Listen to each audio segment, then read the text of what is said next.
She walked into the room and everything stopped. Not metaphorically, actually stopped. People frozen mid-movement. Birds suspended in air outside the window. Dust particles hanging motionless in sunlight. And she could move.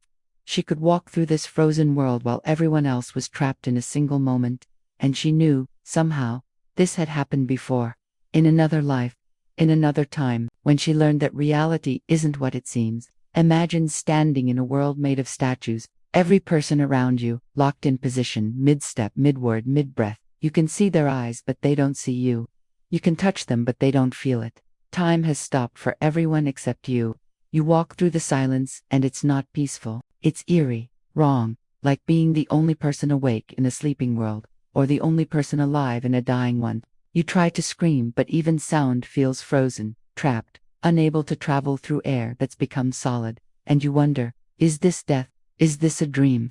Is this what happens when consciousness separates from time, when the moment stretches so thin it breaks, and you're on the other side, alone, aware, experiencing something humans aren't supposed to experience, the space between seconds, the gap between moments, the place where time stops being linear and becomes something else entirely. Her name is Vanessa. She's 29, lives in Chicago, works as a physicist, studies time, space, the fabric of reality, the mathematics that explain how the universe works. But Vanessa has experienced something physics can't explain. Something that broke every rule she learned in graduate school. Something that should be impossible but happened anyway. It was 3 years ago. She was in a coffee shop, working on her laptop, and suddenly, everything stopped. The barista froze mid-pour, the customer froze mid-payment, the door froze mid-swing. And Vanessa could move, could stand up, could walk through the frozen scene like she was the only real thing in a photograph. It lasted maybe 5 seconds, maybe less. Then everything started again. Time resumed. The barista finished pouring. The customer paid. The door closed. Nobody noticed. Nobody reacted. Because for them, time never stopped. For them, nothing happened. But for Vanessa, everything happened. Everything changed. Because she experienced something that shouldn't exist. A moment outside of time. A pause in reality itself. She tried to rationalize it, told herself it was a seizure, a neurological glitch, a momentary lapse in perception. But it didn't feel like that. It felt real, more real than normal reality. Like she'd accessed something true, something fundamental, something hidden beneath the surface of everyday experience. And then, it happened again. 6 months later, different location, same experience. Time stopped. Everyone froze. Vanessa could move. She walked through her office building looking at people trapped, mid-action, mid-typing, mid-conversation, mid-existence. And again, after a few seconds, time resumed. Everything continued. Nobody noticed but her. The third time scared her, because she started to understand. This wasn't random. This wasn't medical. This was something else. Something about her. Something she could do, or something that happened to her. A glitch in her relationship with time. A crack in her experience of reality.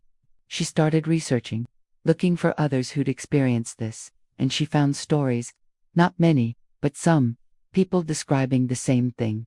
Time stopping, the world freezing, being able to move while everything else was locked. Some called it time slips. Some called it dimensional shifts. Some called it evidence of simulation theory. That reality is programmed and sometimes the program pauses. But Vanessa didn't buy any of those explanations, because when time stopped, she didn't just see frozen people. She felt something, a presence, an awareness, like she was being shown something, taught something, given a glimpse behind the curtain of reality. And stranger still, she had dreams.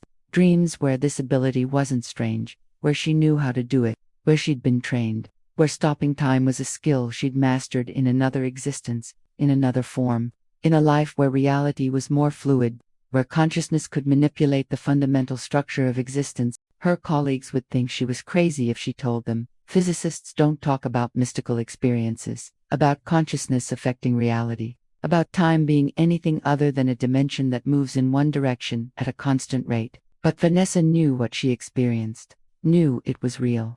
Knew it connected to something deeper, something from before this life. Last month, something happened that made it impossible to ignore. Vanessa was at a party, crowded, loud, and time stopped again. But this time was different. This time, she saw someone else moving. Another person who wasn't frozen. A man, standing across the room, looking directly at her, and he smiled. Like he knew. Like he recognized her. Like he was part of whatever this was. She tried to reach him, but time started again before she could. And when she looked for him afterward, he was gone. Nobody else remembered seeing him. Nobody knew who he was. Like he existed only in that frozen moment. Only in that space outside time. That's when Vanessa knew. This was real. This was significant. This was connected to something beyond her current life. And she needed to understand. Needed to know where this ability came from. Why she had it. What it meant. And whether she'd had it before. In another life. In another time. When reality worked differently, and consciousness had power, modern humans have forgotten. She found a regression therapist, someone who specialized in accessing non-ordinary experiences, someone who could take her not just to past lives, but to the spaces between, the moments outside normal time, the experiences that don't fit standard reality, the memories of abilities that shouldn't exist but do. And now she's here, lying in a chair, eyes closed, breathing deep, about to remember. About to discover when she learned to stop time, where this ability came from, and why she's one of the few who can access it. The transition is instantaneous. One moment Vanessa is in the office, the next moment, she's standing in a room that shouldn't exist, shouldn't be possible, shouldn't make sense. It's a circular chamber, walls made of something that looks like crystal but isn't quite solid, more like frozen light or solidified time. The floor beneath her feet exists, but she can't feel it. Like she's floating, or like physics doesn't work the same here. And in the center of the room, a sphere, suspended in air, rotating slowly, made of what looks like liquid mercury but glows with inner light. And inside the sphere, images, scenes, moments from different times, different places, different realities, all happening simultaneously, all existing at once. Past, present, future, all collapsed into a single point. Vanessa, or the consciousness that is Vanessa, understands immediately. This is a time chamber. A place outside normal chronology. A space where time doesn't flow. Where moments can be accessed, manipulated, studied, understood. And she's not visiting. She works here. Her name in this existence is Kaya, and she's a timekeeper. One of the beings trained to navigate nonlinear time, to move between moments, to maintain the integrity of the timeline, to fix breaks, to prevent paradoxes, to keep reality stable, even though it's far more fluid than most consciousnesses understand. Kaya approaches the sphere, places her hand near it, not touching, just close, and images respond, shift, change, showing her what she needs to see. A moment in 1347, a village, plague spreading, people dying, and a break, a small crack in time, where someone who wasn't supposed to die survived, where the timeline split, where reality branched into two possibilities. Kaya's job is to fix this, not by killing the person, but by adjusting the flow, making small changes, nudging events so the timeline heals itself, so reality stays coherent, so the fabric of existence doesn't tear. She focuses, concentrates, and suddenly she's there, in 1347, in the village, but not in time. Outside it, time is stopped, everyone frozen, and Kaya walks through the scene, a ghost, an observer, a force that exists between seconds. She finds the problem, a healer who gave medicine at the wrong moment, who saved someone destiny said should die, and Kaya adjusts, not the medicine, not the death, but the timing. She shifts the moment slightly, makes the medicine arrive 10 minutes later, after the crucial window, and the timeline heals. The split closes. Reality stays singular. She returns to the chamber, to the sphere, and marks the repair, one of thousands she's made, one of millions that timekeepers make every day, maintaining the structure, keeping reality stable, making sure time flows properly even though it's not actually flowing, even though it's all happening at once, even though past and future are illusions and everything exists in an eternal now that most consciousnesses can't perceive. The scene shifts, time passes. Or maybe time doesn't pass here. Maybe Kaya just moves to a different point in her own timeline. Either way, she's now with other timekeepers, a dozen of them, all gathered in a larger chamber, all reporting on their work, all discussing timeline integrity. An elder speaks, a being of pure light who's been a timekeeper for eons. The timeline is becoming unstable. Too many branches, too many alternate realities, too many moments where consciousness is choosing differently than designed. We need to understand why. The timekeepers discuss, share observations, and Kaya speaks. It's the Earth timeline. Specifically around the 20th and 21st centuries, human consciousness is evolving, waking up, becoming aware of their ability to choose, to create, to affect reality. And they're creating splits, branches, multiple times, faster than we can integrate them. Is this problematic? Another timekeeper asks. Not problematic, the elder says. Evolutionary, but it requires adjustment. We need timekeepers incarnated on Earth, in human form, to work from inside, to help humans understand their power without destabilizing reality, to teach them to work with time instead of against it. Vanessa, watching through Kaya's awareness, feels a jolt. This is it. This is why she can stop time. She's a timekeeper incarnated, living as human, carrying abilities from her real work, experiencing glitches when her true nature leaks through the human programming. The elder looks at Kaya. You'll go, incarnate as human, late 20th century. You'll forget, like they all forget, but your abilities will remain, dormant, waiting. And when the time is right, they'll activate, and you'll remember, and you'll help, from inside, from within the human experience. Teaching them, showing them, helping them understand. Kaya agrees. This is her next assignment, her next mission. Not a punishment, an evolution, an opportunity to work at a different level, to experience time linearly like humans do, to understand limitation, to learn how to help from within instead of from outside. The scene shifts again. Kaya is preparing to incarnate. She's being briefed by teachers, by guides, by beings who oversee the incarnation process. You'll be born in 1994, one tells her. America, middle-class family. You'll be intelligent, drawn to physics, drawn to understanding time. This is intentional. Your human mind will study what your soul already knows, and the contrast will create questions, doubts, experiences that will eventually lead you back to remembering.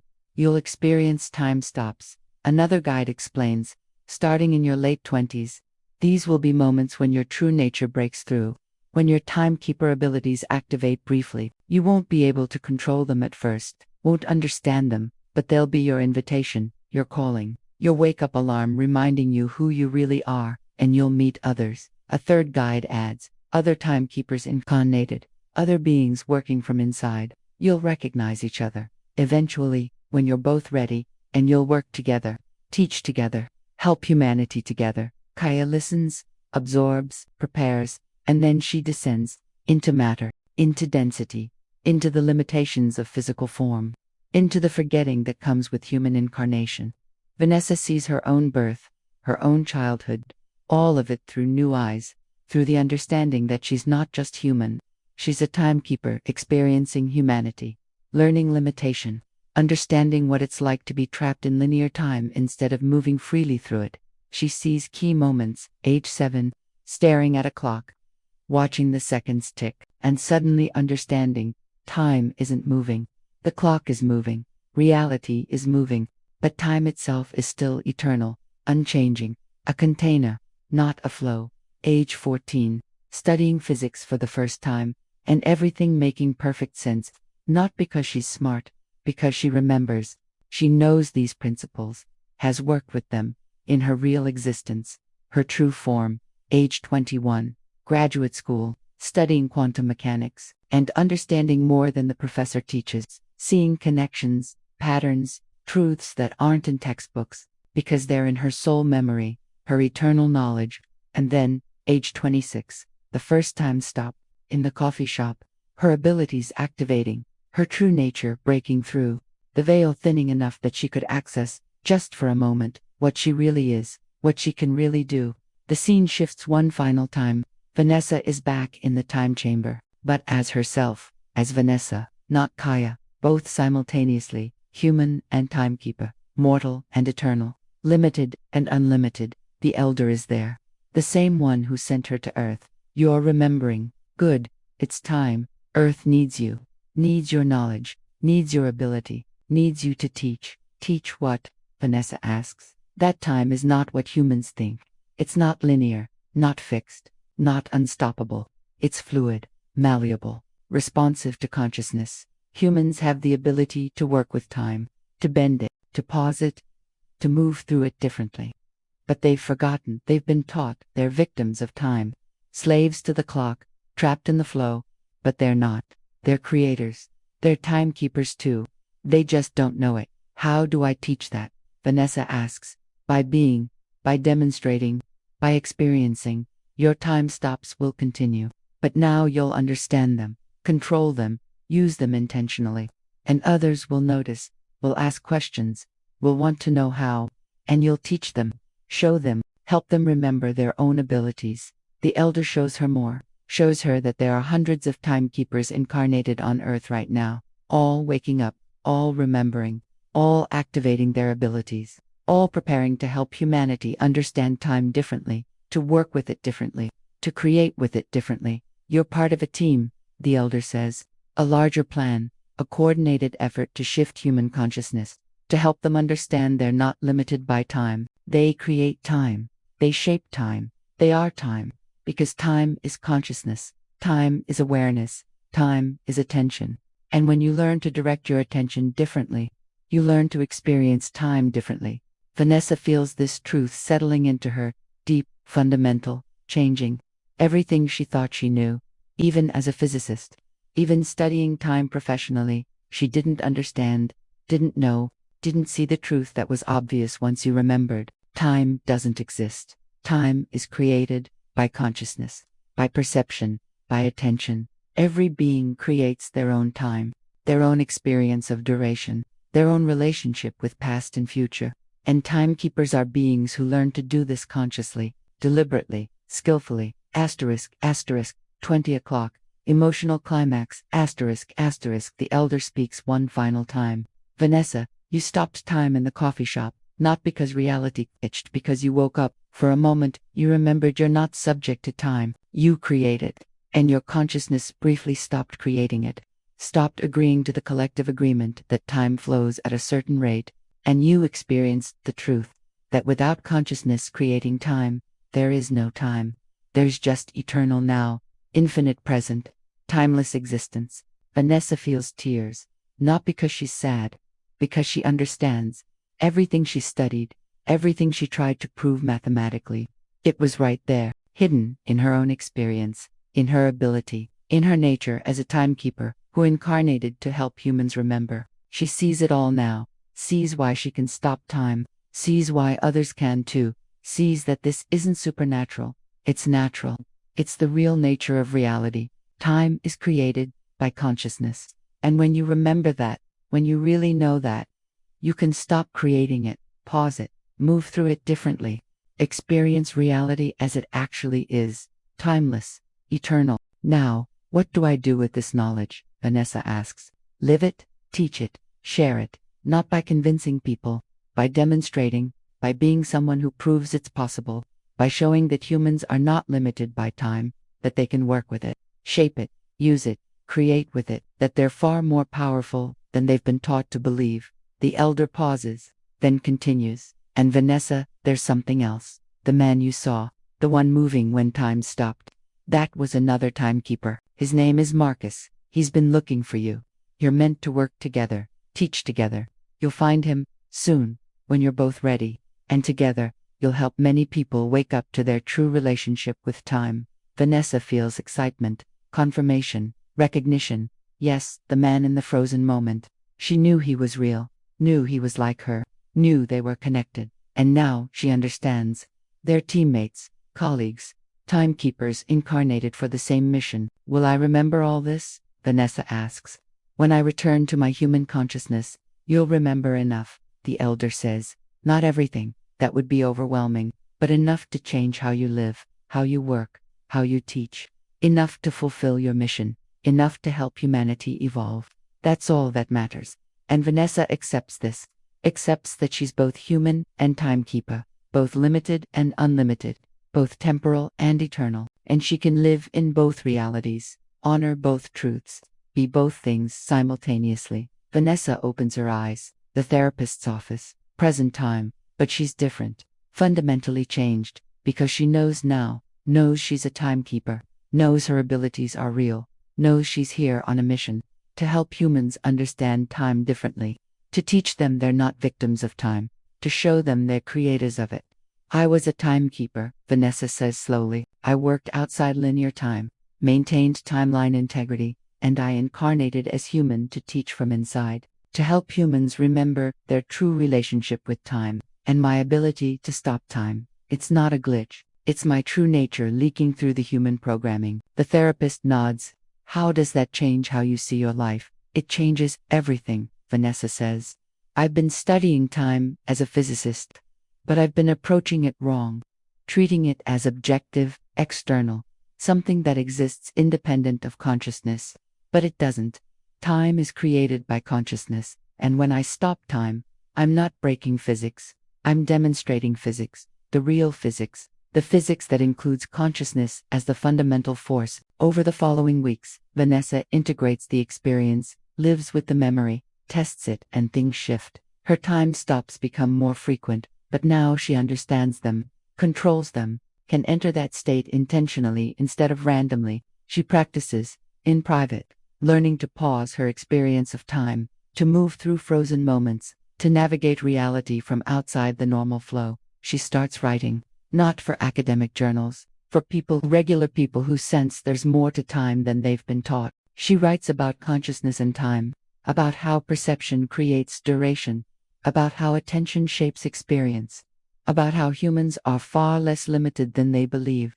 The writing finds its audience, people who've experienced strange things with time, moments that lasted too long or too short, experiences that don't fit linear chronology. Memories that seem to be from different timelines. They read Vanessa's work and feel validated, feel seen, feel permission to explore their own relationship with time. She starts teaching small workshops, helping people experiment with time perception, meditation techniques that slow time, awareness practices that speed it up, exercises that help people realize they're creating their experience of duration, that they're not passive observers of time, they're active creators of it. And people respond. Some have dramatic experiences, moments where time visibly shifts for them. Others just gain more control, more awareness, more understanding that time is fluid, responsive, shapeable. One evening, Vanessa is teaching a workshop, 20 people, all interested in time perception, and she sees him, the man from the frozen moment, Marcus, sitting in the back, smiling at her. After class, they talk, and he remembers too. Remembers being a timekeeper, remembers incarnating, remembers his own abilities, his own time stops, his own mission. I've been looking for you, Marcus says. I saw you 3 years ago, in that frozen moment. I knew then we were meant to work together, but I didn't know how to find you. And then I saw your workshop announcement, and I knew, this was it. This was how we'd reconnect. They start working together, teaching together, comparing notes, sharing techniques. And they're more effective as a team. Marcus has different abilities. He can slow time for others, create pockets where people experience duration differently, where hours feel like minutes or minutes feel like hours. Together, they offer experiences that help people understand time in entirely new ways. Their work grows, more timekeepers find them, others who've incarnated, others who've remembered, others with different abilities, different specializations, different approaches. They form a community, a network, a team of beings working from inside humanity to help humans understand their true nature. Vanessa's physics career shifts. She starts publishing papers that include consciousness in the equations, that treat time as observer-dependent, that challenge the assumption that time is objective and external. Some colleagues dismiss her, think she's lost her scientific rigor. But others are intrigued, curious, willing to explore. One day, a respected quantum physicist reaches out. Your recent paper on consciousness and temporal perception, it matches the math I've been developing. I think you're onto something. Can we collaborate? They start working together. Physicist and timekeeper, science and mysticism, equations and experience, and they make progress, real progress, toward understanding how consciousness and time interact, how observation creates duration, how attention shapes reality. Vanessa realizes this is the mission, not just teaching spiritual seekers, but helping science evolve, helping physics include consciousness, helping humanity understand that the universe is not mechanical and deterministic, it's conscious and responsive. And time is not a river carrying us forward. It's a canvas we paint, a medium we shape, a tool we wield. One night, Vanessa experiments. In private, she sits in meditation, and she stops time, intentionally, completely, steps outside the flow, and she walks through her apartment in frozen time, looks at the clock, stopped, looks out the window, birds frozen in flight, cars frozen on the street, reality paused, and she feels at peace. This is who she is, this is what she does. Not despite being human. Through being human, she's a timekeeper experiencing limitation, learning what it's like to forget, what it's like to wake up, what it's like to help others wake up too. She lets time resume. Everything starts moving again, clock ticking, birds flying, cars driving, and Vanessa smiles, because she knows now, she's not trapped in time. She creates it, shapes it, experiences it however she chooses, and she can teach others to do the same. Months pass, Vanessa's work reaches more people. Some are ready, some aren't, but everyone who finds her work finds it at exactly the right time, because time itself is guiding them, bringing them to understanding when they're ready, orchestrating meetings, creating synchronicities, proving that time is conscious, intelligent, responsive, not mechanical and mindless. One day, Vanessa gets an email from someone claiming they remember being her colleague in the time chamber, before incarnation. They describe details Vanessa never shared, details from her regression, details that match perfectly. They meet, and yes, recognition. This is another timekeeper, another incarnated being, another teammate. The network is growing, the plan is unfolding, the mission is progressing, and Vanessa understands, this is just the beginning. More timekeepers will wake up, more humans will remember their abilities, more people will learn to work with time instead of being victimized by it. And slowly, gradually, humanity's relationship with time will transform, will evolve, will mature into something that matches their true nature as conscious creators of their experience. She looks at her life now, her work, her relationships, her purpose, and she sees it all differently. She's not just a physicist who studies time, she's a timekeeper who incarnated to help humanity understand time, to bridge science and spirituality, to prove that consciousness and physics are not separate, they're aspects of the same reality, different languages describing the same truth. And she's grateful for the time stops that woke her up, for the regression that helped her remember, for the mission that gives her life meaning, for the teammates who share the work, for the humans who are ready to learn, for everything, all of it, leading to this moment, this understanding, this integration. She whispers to her timekeeper self, to Kaya, to the eternal being she really is, thank you for choosing this incarnation, for taking on limitation, for helping me remember, for trusting I could fulfill this mission. I'm doing it, we're doing it, and it's working. People are waking up, understanding time differently, claiming their power, remembering who they are, mission succeeding, and she feels a response. Not words, just warmth, love, confirmation. Yes, keep going, keep teaching, keep being. You're exactly where you're supposed to be, doing exactly what you came to do. Mission accomplished. Mission continuum. Mission eternal. If time has ever felt strange to you, if moments have lasted too long or passed too quickly, if you've experienced reality, pause even for a second maybe. You're a timekeeper too. Maybe you incarnated to help humans understand their true relationship with time maybe. Your glitches are invitations to remember who you really are and why you came. Subscribe to continue exploring the mysteries of consciousness, time, and the abilities we forgot we have.